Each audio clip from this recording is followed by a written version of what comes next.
Olá, bom dia a todos, presentes aí né, no simpósio Saúde e Espiritismo, aprofundando conceitos, no Grupo Espírita Fego, em Aracaju.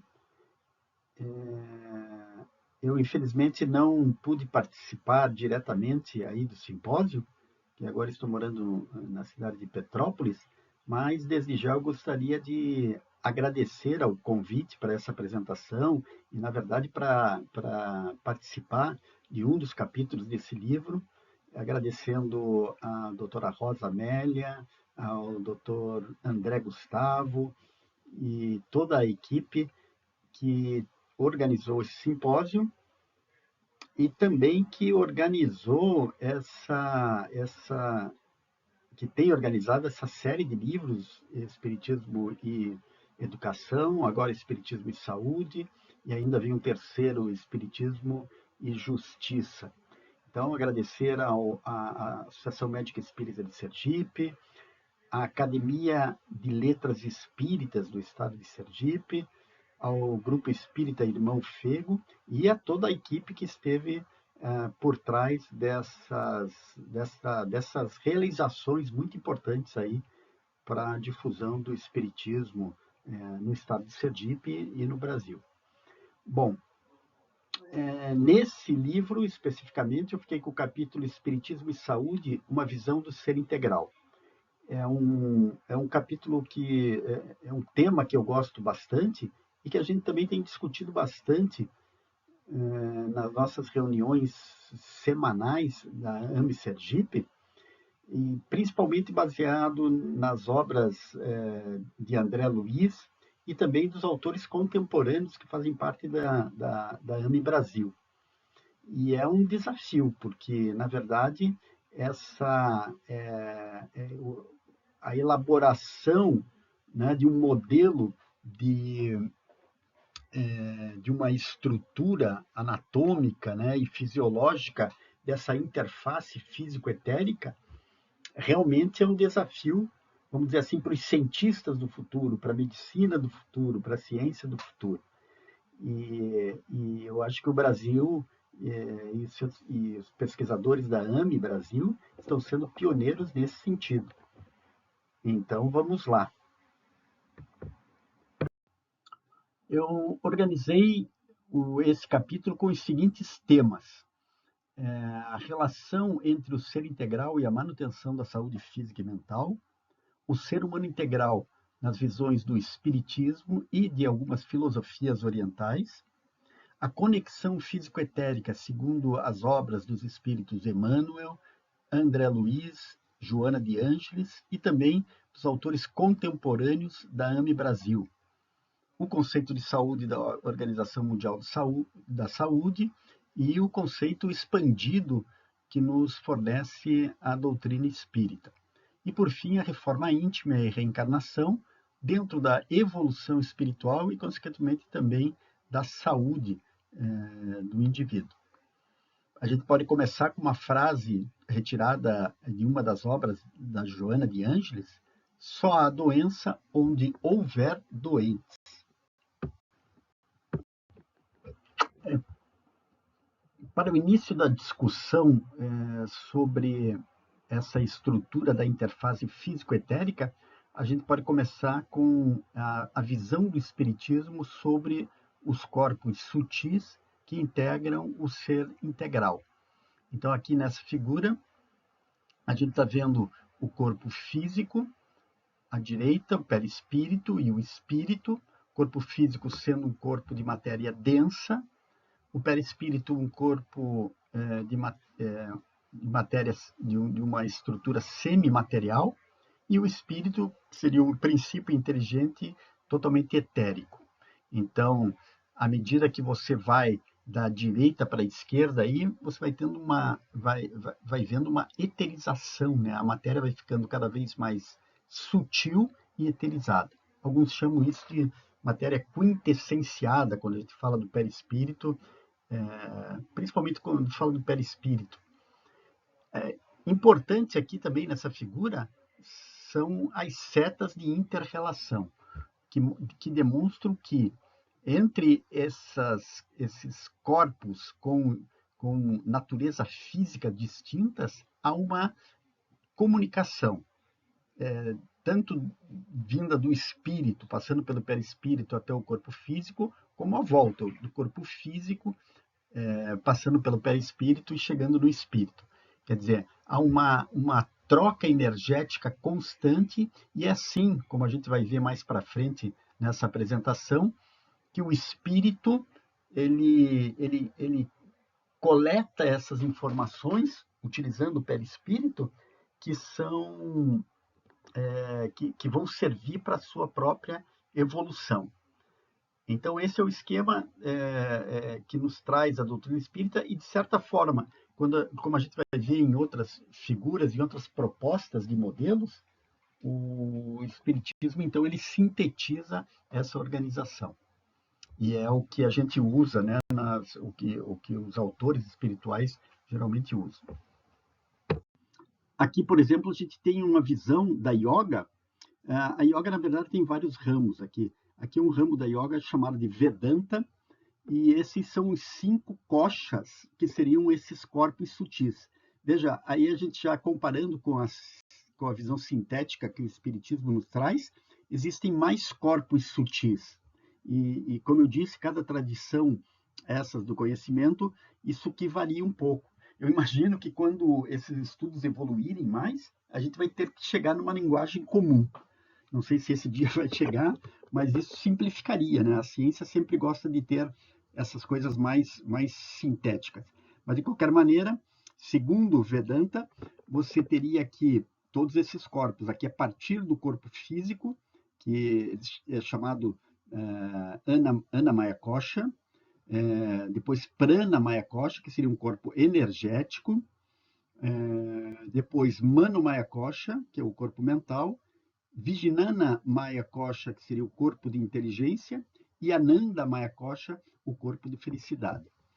Aqui no caso de Jiva Atman seria a consciência individualizada, e Paramatman seria a consciência cósmica, né? Então, para os hindus, a consciência cósmica seria Brahman. Então, veja que é um pouco mais complicadinho, né? Esses vários corpos sutis.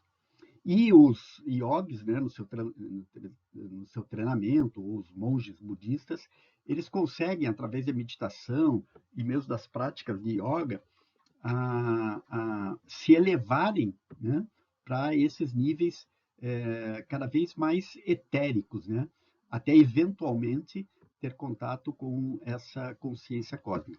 Aqui eu botei porque eu gosto muito, estudo também, um ramo da yoga. Esse é o Paramahansa Yogananda. Ele foi um desses yogis que trouxe esse conhecimento para o Ocidente. Então, no início do século XX, 1910, por aí, ele acaba vindo para os Estados Unidos para um congresso e depois ele faz uma série de palestras e acaba ficando por muito tempo.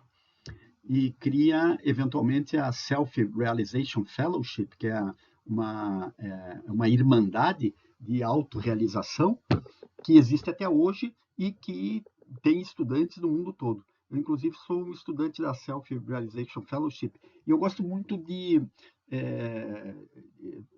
estudar tanto a história, a filosofia e a prática da yoga, mas eu gosto também de comparar porque eu vejo muita similaridade com o que nos traz a doutrina espírita. Então, esse é o exercício que, assim, que eu gosto de fazer. Então, uma visão. A seguir, vamos ver outras visões. Tem várias visões, como eu falei, dependendo da tradição do conhecimento, esses termos aqui, eles vão mudando.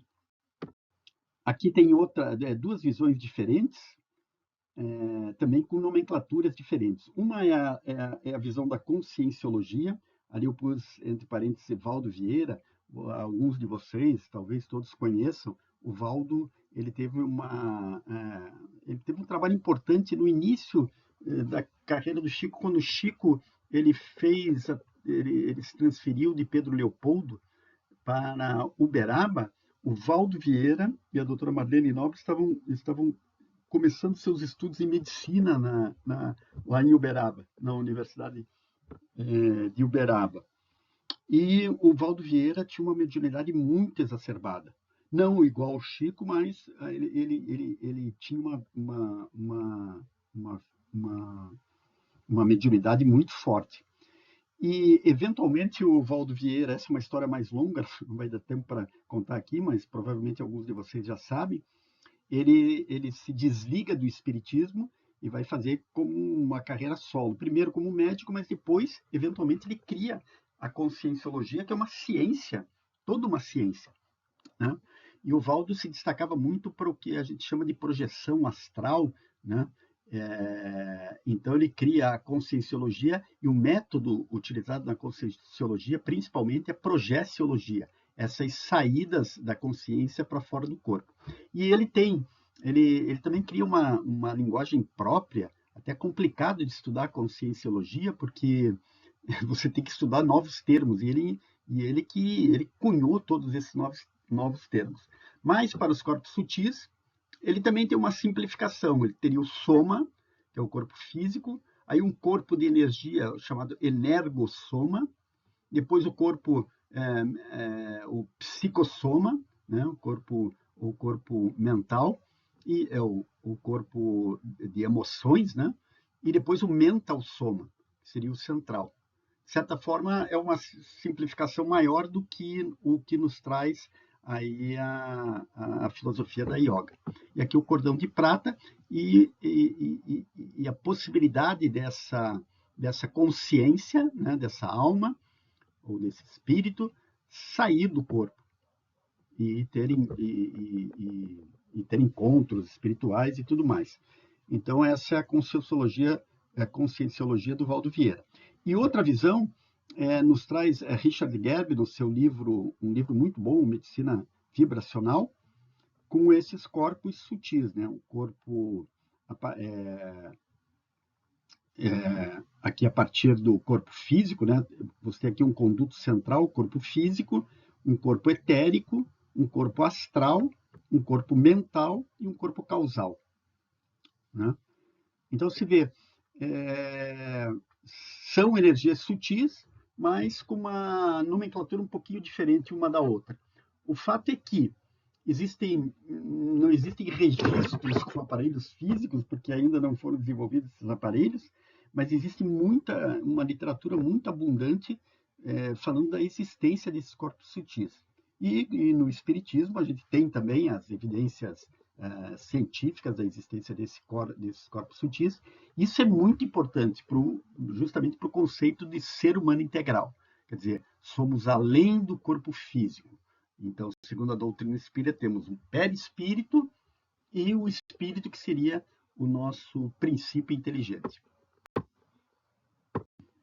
Na questão 27 do Livro dos Espíritos, logo no início do Livro dos Espíritos, Allan Kardec pergunta aos espíritos, ele faz a seguinte pergunta: haveria, assim, dois elementos gerais do universo, a matéria e o espírito? E os espíritos respondem que sim. E, acima de tudo, Deus, o Criador, o Pai de todas as coisas. Essas três coisas são o princípio de tudo que existe, a Trindade universal. Então, os espíritos trazem que essa seria a trindade espiritual.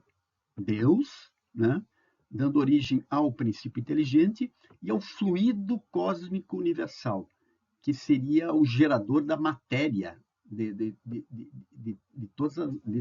toda a matéria do universo, sutil ou mais densa.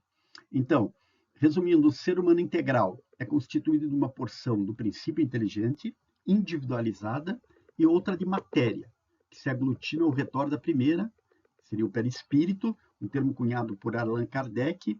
André Luiz já utiliza outro termo, corpo espiritual, mas a gente, dentro do espiritismo, acostumou com o termo perispírito. E, dependendo do seu estado evolutivo, recebe uma nova camada material, mais grosseira e temporária, que é o corpo físico, a qual lhe permite manifestar-se na dimensão espaço-tempo positivo, sujeito às ações da entropia. Eu já explico um pouco isso esse termo espaço-tempo positivo. Mas, de qualquer forma, então, o corpo físico, ele se manifesta, é uma manifestação do espírito, né? Através do perispírito. Então, você teria a dimensão espiritual e a dimensão física. Então, para se expressar na dimensão física, que aqui o Richard Gerber, eu já vou explicar aqui para vocês, ele usa esse termo espaço-tempo positivo, quer dizer, tudo que é da realidade física está sujeito às ações da entropia. Então, e depois seria o perispírito, que é o envoltório do princípio inteligente, que forma o seu organismo chamado espiritual ou fluídico, quando desencarnado, e que faz a intermediação entre o princípio inteligente e o corpo físico do estado encarnado. Então, essa inter-relação desses três corpos, que é muito importante e vai ser muito importante porque a gente vai falar sobre a saúde, né? Então, aqui está uma foto do Dr. Dessi Andoli Jr., e ele faz parte da AME Brasil, né? E a regional, ele trabalha, ele é um médico gastroenterologista, trabalha em Mato Grosso do Sul, Campo Grande, e ele tem escrito livros interessantes estudando o que ele chamou aqui num dos primeiros livros, Fisiologia Transdimensional, para a gente começar um exercício, um modelo de como se dá essa inter-relação.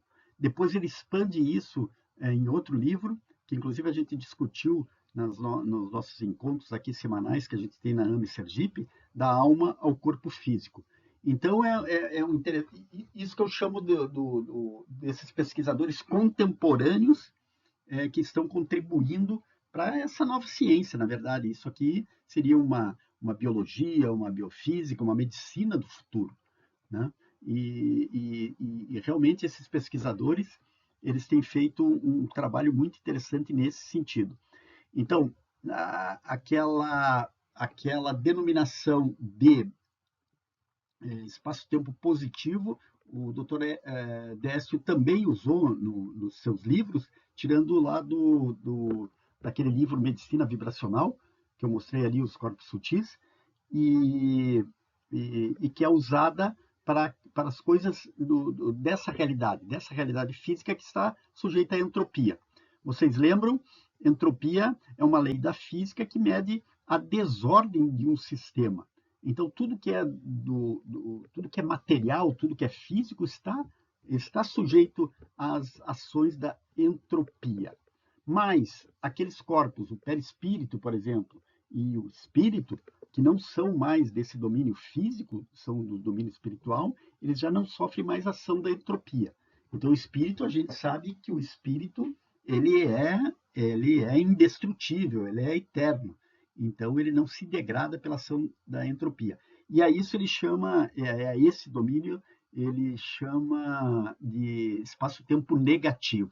Quer dizer, é preciso agora uma nova física, né? Alguns físicos já têm se arvorado a entrar nesse campo, então a gente fica imaginando e isso é muito interessante, né, para um físico, mas é claro que tem que ser um físico com a mente um pouco aberta, que aceite esse domínio espiritual, né, a existência desses corpos sutis.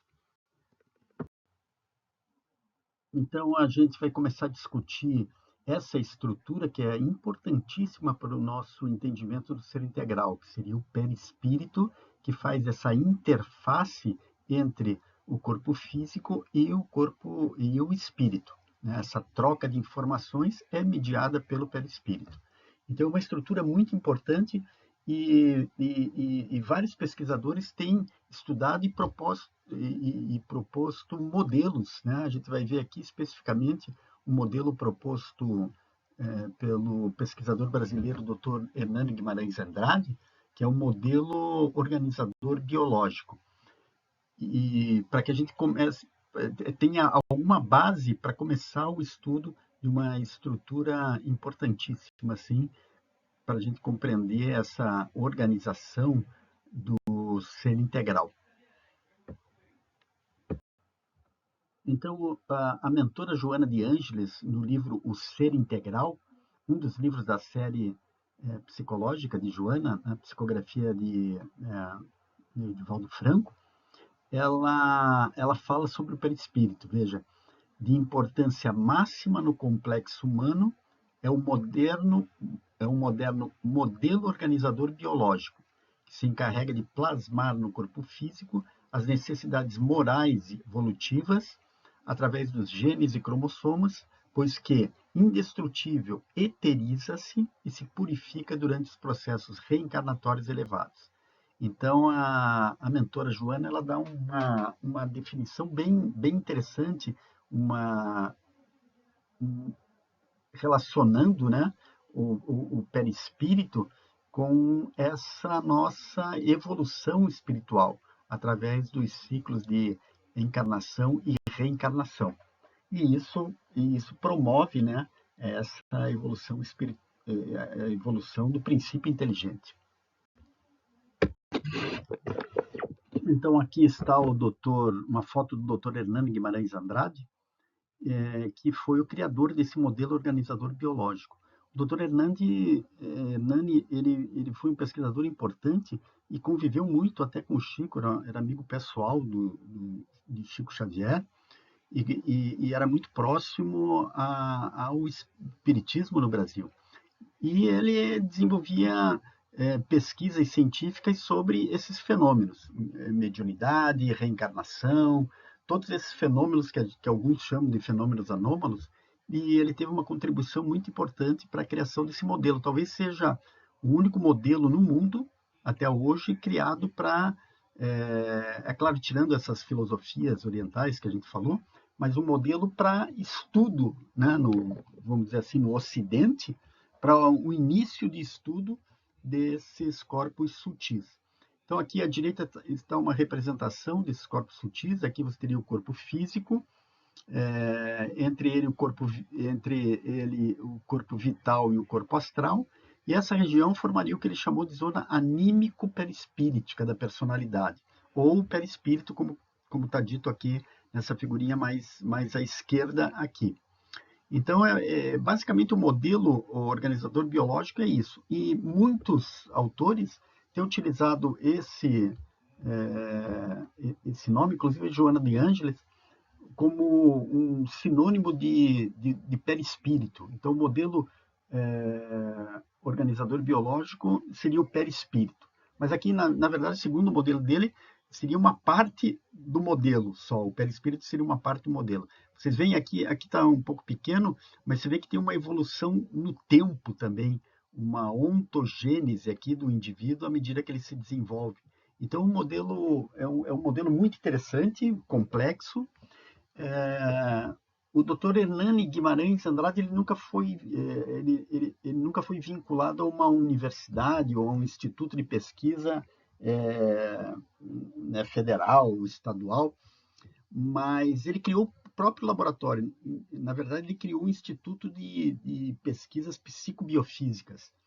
E ele trabalhava praticamente sozinho. Ele tinha uma pesquisadora, que era o braço direito dele, e foi desenvolvendo esses modelos. Infelizmente, depois que ele desencarnou, não houve seguidores nas pesquisas dele, nem no laboratório dele.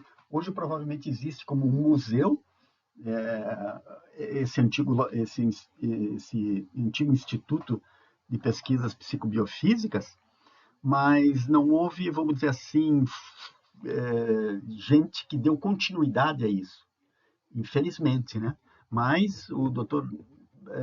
Hernani é conhecido mundialmente, inclusive ele colaborava com muitos pesquisadores, Ian Stevenson, por exemplo, porque ele estudava muito também outros fenômenos ligados ao espiritismo, né? A reencarnação, a pluralidade das vidas, e foi uma figura muito importante, assim, e muito próxima, né? Principalmente do Chico. O Chico gostava muito, e ele gostava muito, admirava muito o Chico Xavier. Então, essa contribuição, e ficou, né? Esse termo modelo organizador biológico ficou quase como um sinônimo de perispírito. E aí agora a gente cita algumas das características do perispírito, né? Então, o perispírito está envolvido em muitas funções do organismo, né? Do organismo, assim, falando do organismo integral. Então, primeiro, a constituição dele é constituída de matéria quintessenciada. Esse termo aparece, né, na literatura espírita, quer dizer, é uma matéria sutil, é uma outra forma de falar de uma matéria menos densa, sutilizada, e provavelmente com átomos e moléculas com uma vibração, com uma frequência de vibração maior. Então, existe esse termo, matéria quintessenciada, pertencendo ao que a gente chamou ali do espaço-tempo negativo, que não está sujeita às leis da entropia. O perispírito não se separa da alma, nem na união com a carne, nem na sua separação, pois é consequência dessas. Então, o perispírito, durante o desencarne, ele acompanha o espírito. É o instrumento de ação e interação da alma, então a forma como a alma interage com o corpo físico, é invisível aos olhos normalmente, né? Eventualmente, algum tipo de vidente, algum monge budista ou algum yogi avançado pode ter uma visão do perispírito.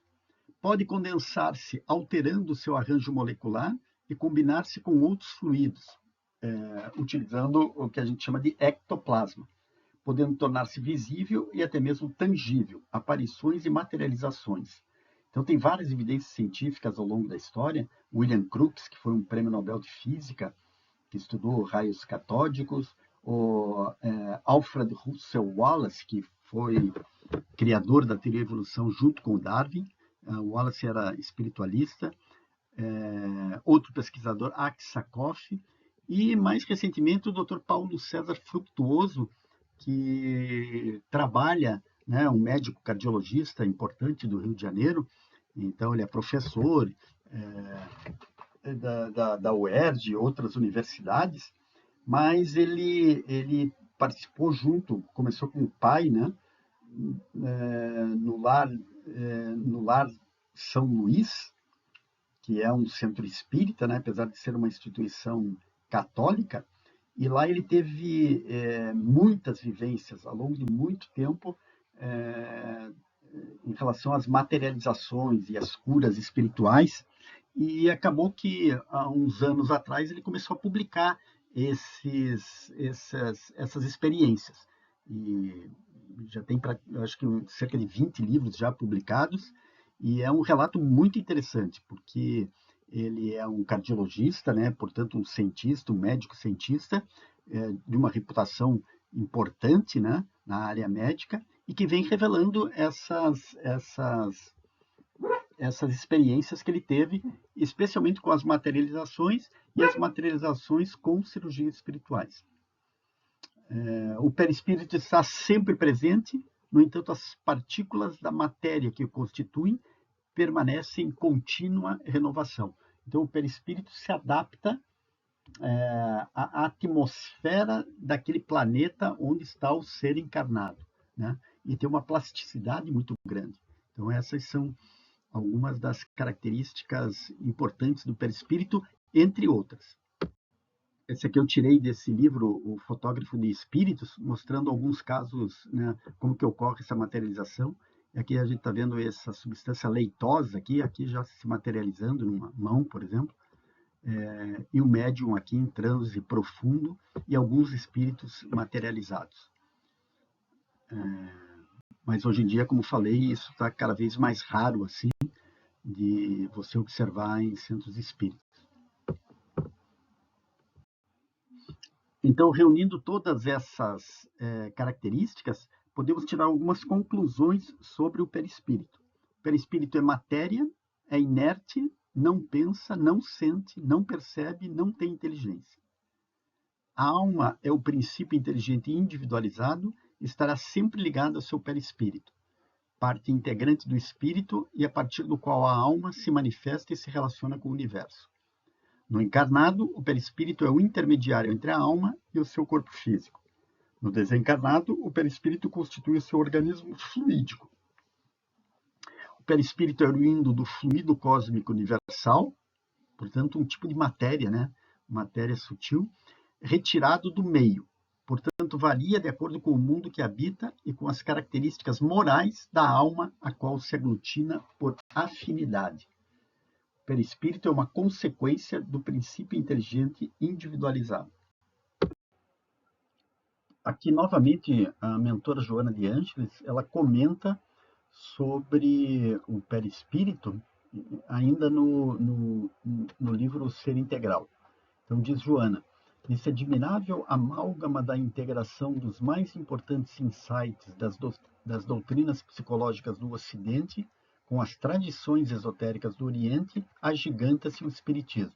Então, aqui a Joana já coloca aquilo que a gente tinha falado, né? Essa integração entre um conhecimento esotérico do Oriente e o conhecimento também vindo da espiritualidade aqui no Ocidente, através dessas psicografias. Aqui, no caso, a psicografia do Divaldo Franco.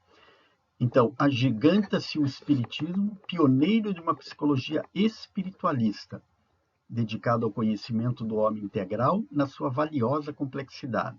Espírito, perispírito e matéria, ampliando os horizontes da vida orgânica. Então, indo além dos horizontes da vida orgânica a se desdobrarem além do túmulo e antes do corpo, com infinitas possibilidades no rumo da perfeição. Então, a mentora Joana, ela enfatiza bem a importância do perispírito. Talvez seja uma das estruturas mais importantes que compõem esse nosso ser integral.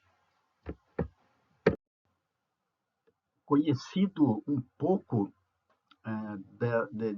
do que é o perispírito, suas características, suas propriedades, agora a gente fala um pouco dessa interface físico-etérica. Os modelos existentes até agora, né, as hipóteses para esse intercâmbio de informação entre o corpo físico e o espírito através do perispírito.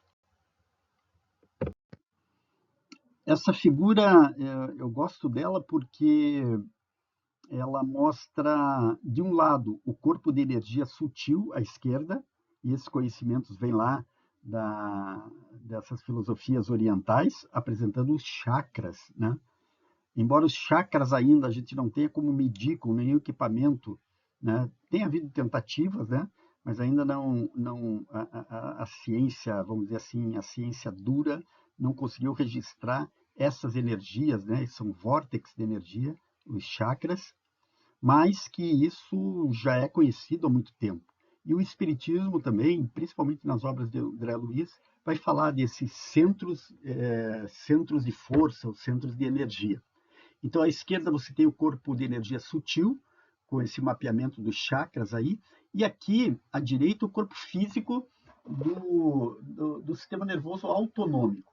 E o interessante dessa figura é que, se você sobrepor as duas, acontece uma coisa interessante, que essa superposição cai justamente cada chakra numa glândula endócrina, como descrita no corpo físico, no sistema nervoso autonômico.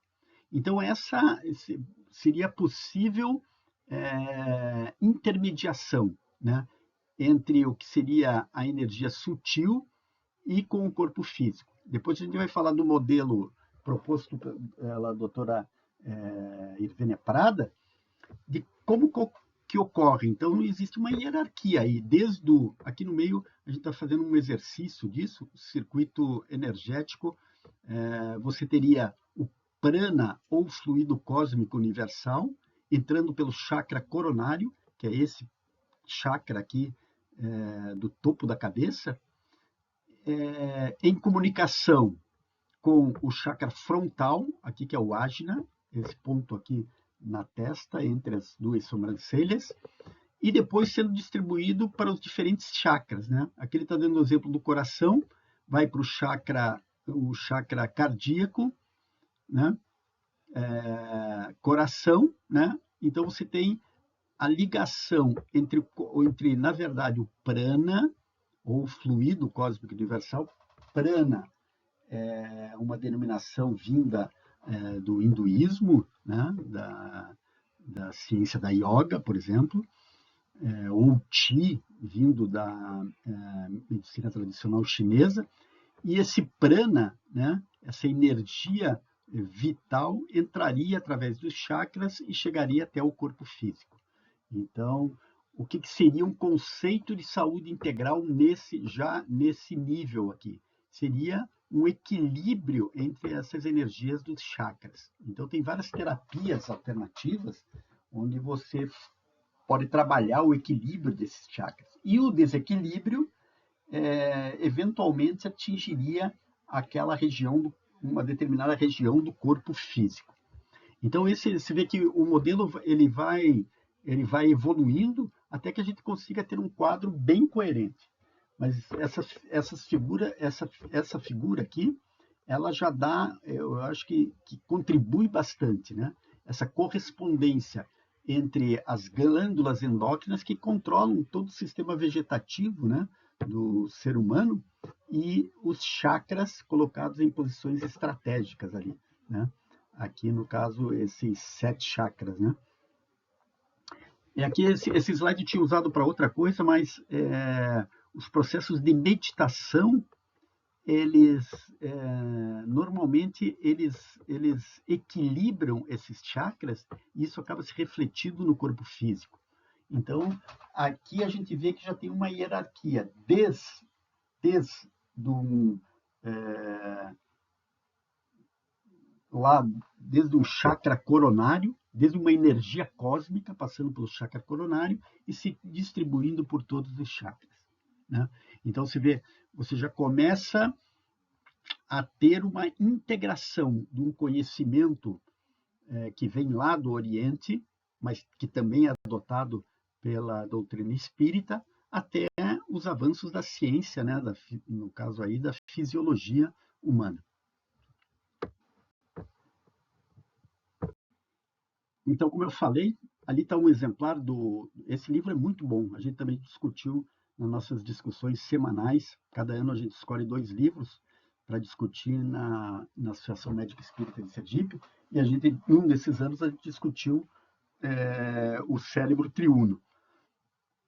E no cérebro triuno, uma das pesquisadoras, a doutora Ivênia Prada, que foi professora, doutora na Universidade de São Paulo, ela é veterinária e, na verdade, ela faz parte da história toda da AME, era uma amiga muito próxima da doutora Marlene Nobre, e a doutora Ivênia tem contribuído muito para essa evolução científica, né? Essa evolução científica dos conhecimentos do espiritismo junto com os conhecimentos da fisiologia. A doutora Ivênia Parra, na verdade, é neuroanatomista importante.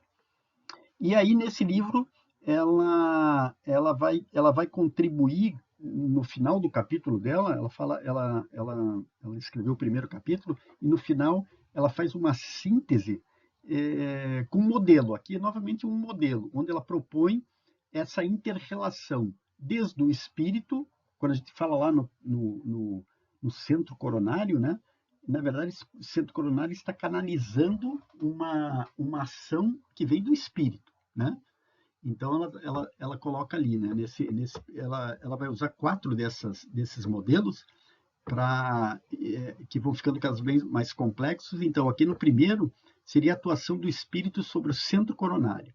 Então, o espírito, porque toda a vontade, né, o pensamento surge por aqui.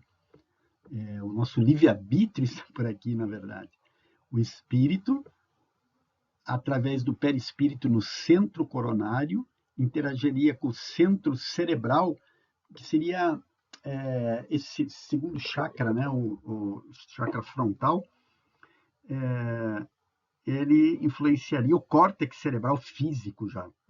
E através da hipófise, que é uma glândula central, né, quem estudou um pouco de fisiologia sabe, a hipófise influencia todas as outras glândulas e liberação de hormônios que eventualmente vão influenciar as células do corpo físico. Então, você já teria um primeiro estágio aqui, Mas vejam a hierarquia. Tudo começa no espírito e através do perispírito, onde estão os chakras, você chega ao corpo físico. Então, o desequilíbrio mental, por exemplo, a gente vê muito nos livros de André Luiz. Agora mesmo a gente está discutindo na AME Sergipe o livro Libertação. E é tudo sobre o desequilíbrio mental. E isso é o início do que a gente vai chamar de doença lá no final no corpo físico. Esse desequilíbrio mental, né? Então, esse é o primeiro passo. Depois ela fala, ela vai deixando mais complexo o modelo. Ela fala da atuação do centro coronário, esse primeiro chakra aqui, sobre a glândula pineal. Glândula pineal é muito importante, a gente sabe de André Luiz, inclusive tem publicações contemporâneas aqui de membros da AME Brasil, falando da importância da glândula pineal para o equilíbrio de todo esse corpo energético, né, que a gente está falando do ser integral. Então, aqui você teria, outra vez, o espírito, através do perispírito no centro coronário. Esse ramo aqui a gente viu no slide anterior, centro cerebral, córtex, ou hipófise, outras glândulas. Mas um outro ramo ativaria a glândula pineal, com seus neuropeptídeos, principalmente a melatonina. A melatonina ela foi, vamos dizer assim, redescoberta, porque antigamente se achava que ela tinha uma função, era quase um órgão vestigial, mas a partir aí da metade dos anos 50, a melatonina toma a pineal toma uma grande importância para a fisiologia endócrina, principalmente pela descoberta da melatonina. Mas o interessante, e isso é trazido em alguns livros aí, inclusive no Cérebro Triuno, André Luiz já tinha previsto nos anos 40, portanto, muito antes, a importância da glândula pineal. E a melatonina, como se sabe hoje, depois dessa descoberta da melatonina, a melatonina tem sido pesquisada em muitas funções, né? Então, tem já milhares de artigos relacionando a melatonina com diferentes aspectos da fisiologia do corpo humano. E, finalmente, o corpo físico. Então, nessa segunda, você expande essa ação vinda do espírito através dessa via da glândula pineal. Na sua terceira etapa desse modelo, a doutora Irvênia vai falar sobre a atuação do centro coronário, sobre a fossa romboide e o tálamo. Essas são duas estruturas importantes localizadas no tronco cerebral, a fossa romboide aqui na nuca, né? E o tálamo próximo. Então, nesse esquema, o espírito, através do perispírito e o centro coronário, atuariam sobre o tálamo e a fossa romboide. E daí, através de radiações para o córtex cerebral. O tálamo é o distribuidor da informação aferente, quer dizer, vinda de todas as partes do corpo, para o córtex. Né? Então, ele distribui essas vias, dependendo da onde está vindo a informação sensorial, para diferentes áreas do córtex cerebral para serem processadas. E a fossa romboide também é a sede de um sistema muito importante de atenção, que é chamado de SARA, que é o sistema ativador reticular ascendente. Essas fibras do SARA dirigem-se a núcleos inespecíficos do tálamo, dos quais partem outras fibras nervosas que vão alcançar o córtex cerebral, com a função específica de mantê-los em alerta. Então, é um alerta dessa área do SARA para a região do córtex cerebral. E então é uma outra via importante aí, essa via de tálamo e fossa romboide. E aí a doutora Irvênia ressalta, no seu capítulo, as informações trazidas por André Luiz sobre a fossa romboide e o tálamo, nos livros Obreiros da Vida Eterna e Evolução em Dois Mundos. Relatando o desencarne de uma pessoa, André Luiz nos dá a entender que a mente se acha ligada à fossa romboide. Olha que interessante. Uma vez que o processo de desligamento do espírito implica no rompimento dos laços que o prendem a essa região. Quanto à relação com o tálamo, André Luiz afirma: o centro coronário, através de um conjunto de núcleos do diencéfalo, a região dos tálamos, possui no tálamo, para onde confluem todas as vias aferentes à cortiça cerebral, à exceção do olfato, vasto sistema de governança do espírito. Aí, nessa delicada rede de forças, através dos núcleos intercalados nas vias aferentes, verte o pensamento ou fluido mental, por secreção sutil, não do cérebro, mas da mente. Pensamento ou fluido mental, fluido que influencia primeiro toda a região cortical, para em seguida espalhar-se em torno do corpo físico, organizando-lhe a psicosfera ou halo psíquico, qual ocorre como a chama de uma vela. E aí, então, está toda essa hierarquia, né? O espírito, através dessas áreas importantes do cérebro, como o tálamo, a fossa romboide, o córtex cerebral, consegue fazer o que ele chama aqui de governança do espírito, quer dizer, o controle de todas as ações dessa estrutura que é o nosso ser integral. E, por último, a doutora Evênia fala do mecanismo de feedback, pelo qual o corpo físico retroalimenta a circuitaria. Então, a gente sempre tem a volta. Então, naquela figura onde a gente vê a relação do corpo físico, perispírito e espírito, sempre tem uma volta, quer dizer, o perispírito ele precisa estar informado dessas experiências que o corpo físico adquire durante a sua encarnação.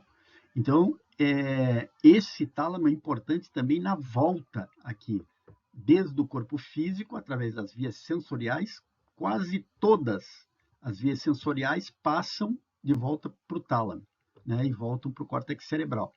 Então, é isso que ela chama de um mecanismo de feedback, de volta. Quer dizer, você precisa, o teu córtex e o teu espírito também, ele precisa saber o que está acontecendo lá no corpo físico. A dor, a doença, as experiências. Então, essas são as vias sensoriais. Com exceção do olfato, todas as vias sensoriais passam pelo tálamo, e o tálamo aí distribui essa informação para áreas específicas do córtex cerebral. Então, isso aqui é um exercício bem interessante, porque é um modelo de estudo que provavelmente, ao longo dessas pesquisas, vai sendo aprimorado e vai sendo testado, né? Sempre assim na ciência. Você tem um modelo e você faz os seus experimentos, tenta adquirir as suas evidências experimentais para corroborar o modelo. Então, foi um exercício bem interessante, inédito, eu diria assim, né? Porque essa é uma ciência que praticamente não se faz em nenhum lugar do mundo a mais no Brasil. Então, eu sempre imagino que o Brasil pode ser pioneiro, porque já tem muitos pesquisadores interessados nisso e trabalhando nesses modelos aí, nessa interface físico-etérica, né? Bom, visto essa organização dos componentes do ser integral, agora a gente fala um pouco baseado nisso, né? Nessa estrutura toda complexa, vamos falando do conceito de saúde, que nos traz a Organização Mundial da Saúde e a visão mais expandida, digamos assim, que nos traz a doutrina espírita. Olha, aqui está a definição da Organização Mundial de Saúde em 7 de abril de 1948, que foi adotada como o Dia Mundial da Saúde. Então, saúde é o estado do mais completo bem-estar físico, mental e social, e não apenas a ausência de enfermidade. Então, já em 1948, a Organização Mundial da Saúde nos propõe um conceito que é abrangente e foi um grande início, assim, né? Para a gente, quer dizer, não é só ausência de enfermidade, é um estado mais completo de bem-estar físico, mental e social.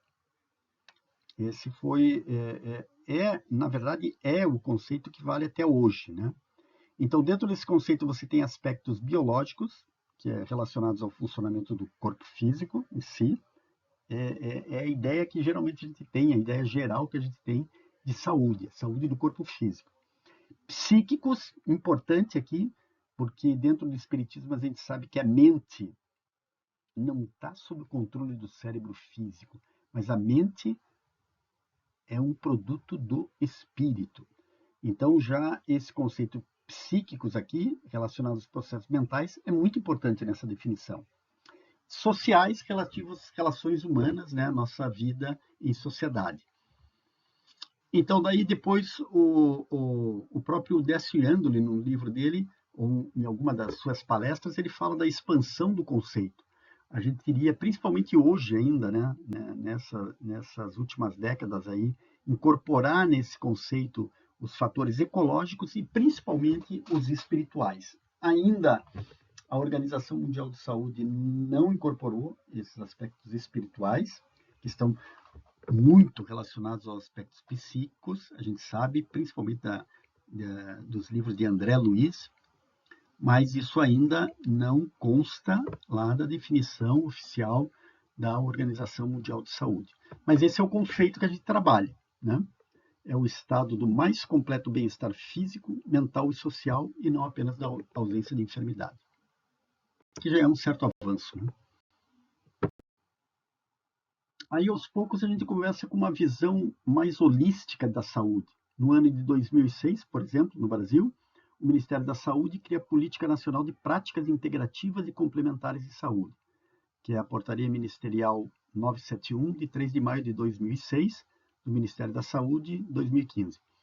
Então, foram introduzidas práticas de saúde das medicinas tradicionais chinesa e indiana, como a acupuntura, a yoga, além de outras como homeopatia, fitoterapia e a medicina antroposófica. Veja, incluindo essas medicinas tradicionais chinesa e indiana, é meio que obrigatório você começar a ter essa visão do ser humano integral.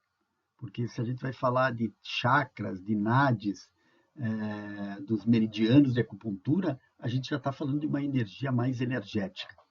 Então, isso já foi adotado aqui no nosso Sistema Único de Saúde. Há críticas, né, a gente vê, principalmente de algumas áreas da ciência, mas, de qualquer forma, ela está lá já oficialmente aceitas, né, inclusive pelos médicos. A acupuntura, a homeopatia, e isso vai, de certa forma, evoluindo. Uma coisa interessante que a doutora Márcia Regina discute num livro, o Saúde Integral, se não estou enganado, a doutora Márcia Regina também é da AME Brasil. Ela fala do vitalismo na biologia.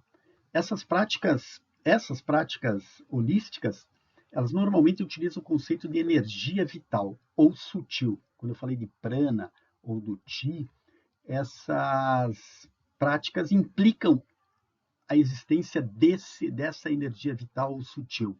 Mas isso foi abolido da biologia, né?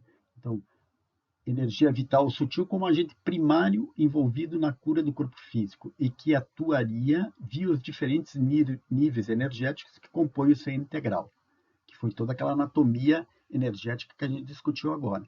Como afirma a doutora Márcia Regina Salgado, em 2019, o vitalismo foi abandonado pela biologia e pela medicina desde o século XIX e ainda não voltou, né? Então, esse vai ser um grande passo ainda, porque se tem muita resistência, né? O que é esse prana? O que é essa energia vital? O que é essa energia divina, né? O fluido cósmico universal. E o modelo médico espírita de saúde, proposto pela AME Brasil, está de acordo com a abordagem vitalista e incorpora o conceito holístico das antigas filosofias orientais, né? E, claro, o espiritismo tem a sua contribuição. Em poucas palavras, o Espírito Emmanuel, em Pensamento e Vida, nos brinda com uma definição de saúde perfeita, a completa harmonia da alma. Então, veja o Espírito Emmanuel com 1, 2, 3. Basicamente, 3 palavras, ele sintetiza, ele integra todo esse conhecimento. Então, quando a sua alma está em harmonia, sua mente, o seu espírito, todo o corpo está em harmonia. Você pode ter até ter doenças, né? E doenças graves, vamos dizer. Mas se a tua alma está em harmonia, você tem saúde. Então, essa definição, eu acho que simples e muito forte de Emmanuel. Saúde é a completa harmonia da alma. E o espírito Joana de Ângeles complementa em o ser integral. A mente equilibrada comandará o corpo em harmonia, e nesse intercâmbio surgirá a saúde ideal. Então, basicamente interessante como esses espíritos eles conseguem, em poucas palavras, sintetizar o essencial. E esse é o essencial. Então, conhecendo a constituição do ser integral, isso te favorece para um conceito mais amplo de saúde, inclusive do corpo físico. E então, para concluir esse capítulo, a gente fala sobre saúde e doença segundo a doutrina espírita, com ênfase especial no que a gente chama de reforma íntima, né, dentro da doutrina espírita e a sua relação com a saúde. O espiritismo expande o conceito de evolução proposto por Darwin e Wallace, afirmando que, na verdade, é o princípio inteligente que está em processo de aprimoramento espiritual e, na sua jornada evolutiva, a partir do seu estágio individualizado, altera ciclos de encarnação e reencarnação, promovendo a sutilização do perispírito e, consequentemente, o aperfeiçoamento do seu veículo físico. Somos espíritos imortais ainda incompletos em jornada evolutiva rumo à angelitude. Assim coloca Ian Júnior em 2016. Então, a gente faz parte desse processo de evolução expandida, de aprimoramento espiritual. A doutrina espírita, de certo modo, inverte o significado do binômio saúde e doença que aprendemos da medicina moderna. O espírito Bezerra de Menezes, em resposta a indagações de estudantes de medicina, publicadas no livro Cartas ao Dr. Bezerra de Menezes, em 2019, nos ensina: sendo a saúde a plena harmonia da alma, como expressa o benfeitor Emmanuel, a doença é o contrário momentâneo de tal realidade, e a dor é um mecanismo de despertamento. Isso é importante. É o aviso para uma mudança de rumo no nosso caminho evolutivo.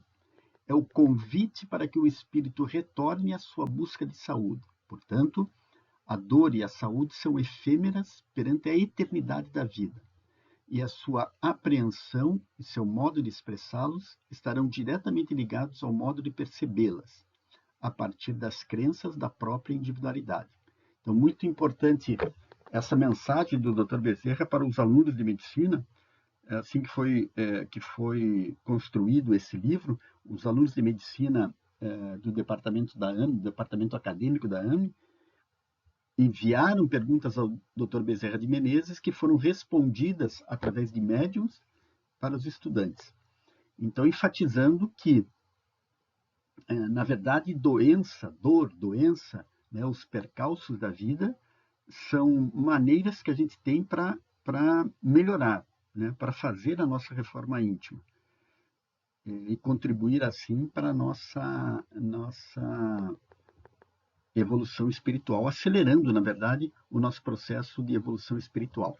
Então, o grande problema não é a saúde, a dor, né, ou a própria doença, é como a gente interpreta isso, como que a gente qual é a nossa reação frente a esses percalços da vida. Esse é tudo segredo e é isso que a doutrina espírita tenta a todo momento nos despertar. E então podemos colocar essa pergunta: é possível estar doente e ser saudável? Existe algum exemplo dentro da doutrina espírita? Sim, é possível estar, apesar de estar com algum tipo de doença ou uma dor, ser saudável. E tudo depende de como você interpreta essa dor. A gente tem o exemplo típico, o exemplo de Chico Xavier e do próprio Divaldo Franco, que, né, o Chico morreu desencarnou, né, com 92 anos, e o Divaldo já está com, se eu não estou enganado, com 96 anos. E ambos, o Chico tinha vários tipos de doenças, angina, catarata e outros tipos de doença, assim como o Divaldo. Recentemente teve um problema de coluna muito grave, e ambos são espíritos aparentemente em paz, né? O Chico desencarnou em paz. Então, você pode ter durante o curso de uma doença, você encara com otimismo essa doença e entende o significado dessa doença, tendo uma vida saudável, e inclusive um desencarne saudável. Então, essa é a questão que se coloca. Nossa reforma íntima é uma das práticas que o Espiritismo recomenda para que possamos reavaliar nosso caminho evolutivo, especialmente no que tange nossos princípios éticos e morais, mais importante até que nossa evolução intelectual. A literatura espírita é abundante em exemplos de como promover na prática a reforma íntima. No capítulo 17 do Evangelho segundo o Espiritismo, Allan Kardec descreve as características da perfeição, falando do homem de bem, dizendo que é aquele que pratica a lei da justiça, de amor e de caridade, na sua maior pureza. Essa é a transformação íntima que devemos buscar, lembrando que o mais importante para que a verdadeira mudança ocorra são nossas escolhas e ações todos os dias. Discutindo as contribuições do benfeitor Emmanuel à saúde, no livro Conectando Ciência, Saúde e Espiritualidade, o Dr. Paulo Rogério de Aguiar nos revela como a promoção da reforma íntima pode impactar positivamente a saúde física e mental. A humildade é uma das principais virtudes nos ensinada pelo Mestre Jesus. Na definição de Emmanuel, humildade é o reconhecimento de nossa pequenez diante do universo, uma força divina, um atributo de Deus no reino do eu. A ausência dessa virtude nos leva à paralisação dos movimentos da alma e ao aparecimento de atitudes como o orgulho, a cobiça, o egoísmo e a vaidade. Ao longo do tempo, essas atitudes acabam por desestabilizar nossa vida emocional e comportamental, levando a doenças no corpo físico. Para evitar esse quadro de tensão psíquica, nas palavras de Emmanuel, devemos estar sempre atentos ao nosso equilíbrio mental, evitando assim acionar os gatilhos que iniciam essa cascata perniciosa. Ainda Emmanuel nos recomenda: a medicina precisa criar processos naturais de equilíbrio psíquico, em cujo organismo, se bem que remoto para suas atividades anatômicas, se localizam todas as causas dos fenômenos orgânicos tangíveis. A medicina do futuro terá de ser eminentemente espiritual. E a gente conclui esse capítulo fazendo um resumo do que a gente discutiu hoje. Nesse capítulo, tentamos entender o significado do binômio saúde e doença, segundo o Espiritismo. E, para tanto, partimos do conceito do ser integral, nos apoiando nas filosofias esotéricas do Oriente e na literatura espírita, clássica e moderna. Desses conhecimentos, concluímos que somos seres imortais incompletos em processo de evolução espiritual, viajantes no tempo e no espaço, com a meta de, a cada ciclo reencarnatório, nos aproximarmos cada vez mais da perfeição intelecto-moral. As adversidades e doenças que encontramos nesse caminho servem para nos guiar rumo a um entendimento cada vez maior das leis divinas, que nos levarão finalmente à saúde integral e à felicidade verdadeira. Então, eu agradeço vocês pela audiência e desejo a todos um ótimo simpósio. Obrigado.